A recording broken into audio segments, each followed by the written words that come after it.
Chapter 4, The Wakarusa War. April 1856. James slept a little later the next morning. Rebecca had talked to him half the night, kicked the rest of the night, and there wasn't a minute he was covered with a blanket. Once she got up, he slept like a baby.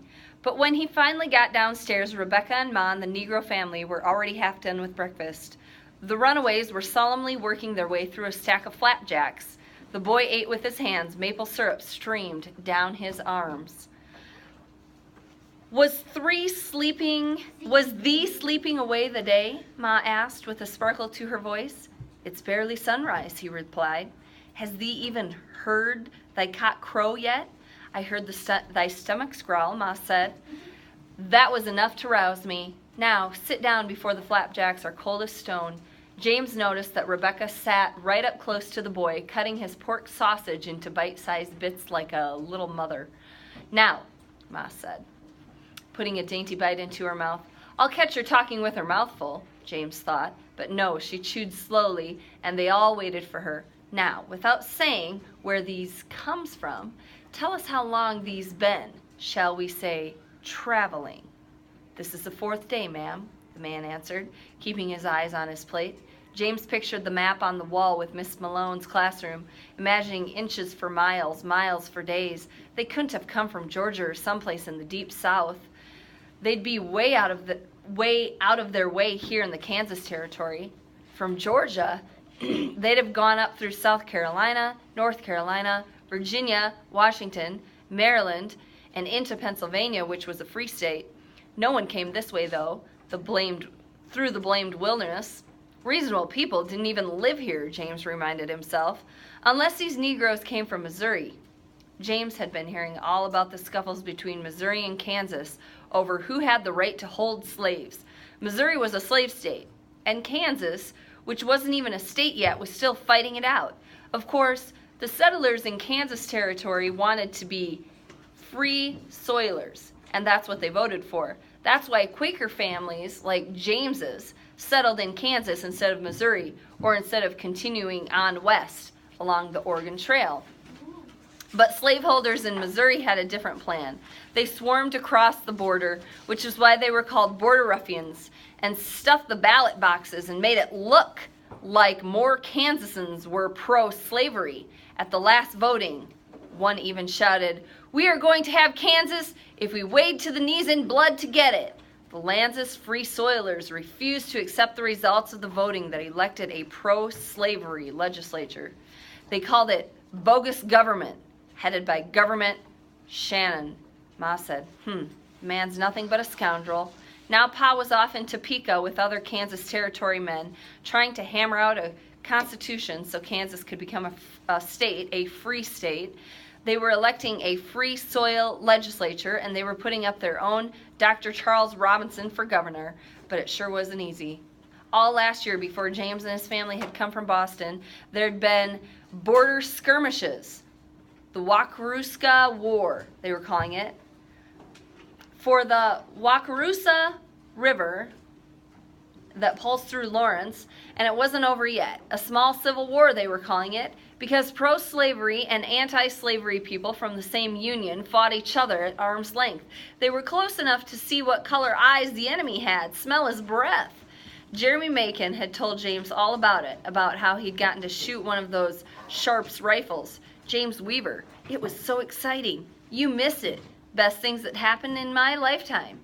Jeremy and he were walking into town, where they'd go to Miss Malone's class in Dr. Robinson's big house. James kicked stones while Jeremy rambled on and on about rifles and the war and all. Early in '55, all these boxes came in on barges up the Kansas River. They were marked books, Jeremy chuckled. You'd have thought every man in Lawrence was a bookworm by the number of books that landed here. Inside the boxes were Sharps rifles, the newest thing in repeating guns. My pa got one, Jeremy said proudly. Of course, your pa wouldn't have. No, James thought. They would be sitting out the whole Wakarusa War, while his pa talked and talked long into the night with the other Quaker men. All words, no action. Pa, he'd said one night, ever think about the man who said actions speak louder than words? Pa had given a good 2 minutes thought.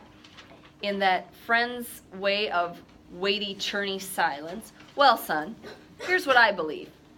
Words speak softer than action, but there's nothing more powerful than the word, beginning with the good word of the Lord. Jeremy would have had a good laugh over that one. And you know what they called those rifles, James? Beecher's Bibles. No! Truth.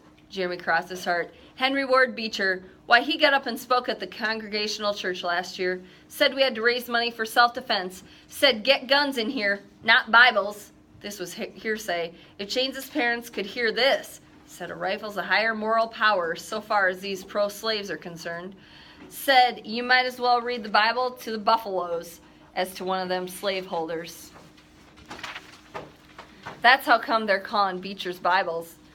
James laughed raucously, then added, maybe they wouldn't call them that, but we would. Now, the runaways, probably from Missouri, sat at James's table and ate more flapjacks than he'd ever seen anyone pack away before, all of them washed down with creamy milk.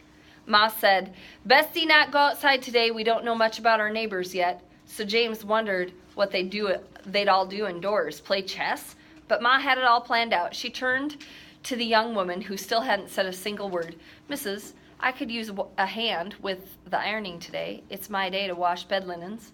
Oh, and James promised his pa that he'd fix that sagging bed frame you slept on upstairs. He's a smart boy. He's not an expert with a hammer and nails, Ma said, giving the man a chance to make the offer. I'm good with tools. I can fix most anything, ma'am. Fine. James, show him the toolbox, and Rebecca, take the boy down to the cellar. I want thee to count every jar down there. Does thee know thy numbers, child? The all-eyes boy shook his head. Well, but thee can tell tomatoes from corn. After they're sorted and counted, bring up a jar of each thing you find, and we'll send them off with these good people tonight. She clapped her hands. These still sitting? All of them scrambled to their feet. The woman gathered plates and cups and took them to the wash basin. Rebecca dragged the boy by the hand toward the cellar door, and James wondered how he'd do alone with the Negro man for the first time. Would he give off a different scent? What if he couldn't think of a thing to say to the man like he got sometimes with Bethany Maxwell?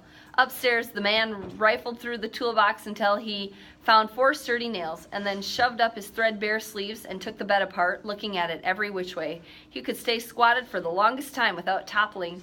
James asked, can it be fixed? Yes, sir. Sir, it was the first time an adult had ever called him that. James watched him drive a nail into the wood with 2 fierce thwacks of the hammer. He handed the hammer to James to do the other side. James smacked his thumb a few times, but got the nail in good and straight while he thought about how the bed ought not to need nails. It should be built so that each section fit perfectly tightly into each other section. James imagined beautiful lumber sanded smooth as glass, not this nubby old cottonwood, and the bed he saw would be on 4 carved legs high enough that would take a footstool to climb into bed. Then you'd sink into a feather mattress, a foot thick. Mr. James, sir. Sorry, I was off somewhere else, I guess. Yes, sir, but you nailed your shirt to the bed. Yes.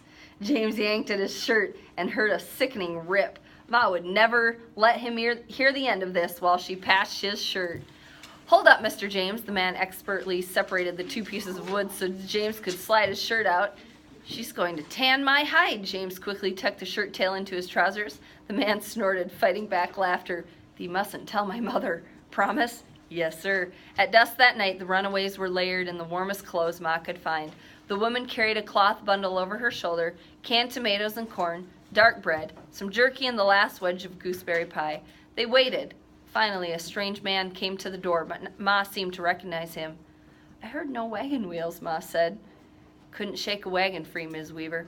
I'll walk 'em to the next station. James saw the woman's eyes plead with Ma. These well in this man's hands, Ma assured them. She gathered them together like ducks in the yard. God go with thee, she said, tears in her eyes. When they were gone, she turned hard and dry again. James, Rebecca, thee's not to say a word of this to anyone. Not even to Pa? Rebecca asked. Ma shook her head. And not to the neighbors, and not to thy friends, thy teachers, no one. A secret, Rebecca squealed. But Pa, James began. Pa and I are of the same mind on this slavery business. He's doing it his way, and I'm doing it mine. Swear."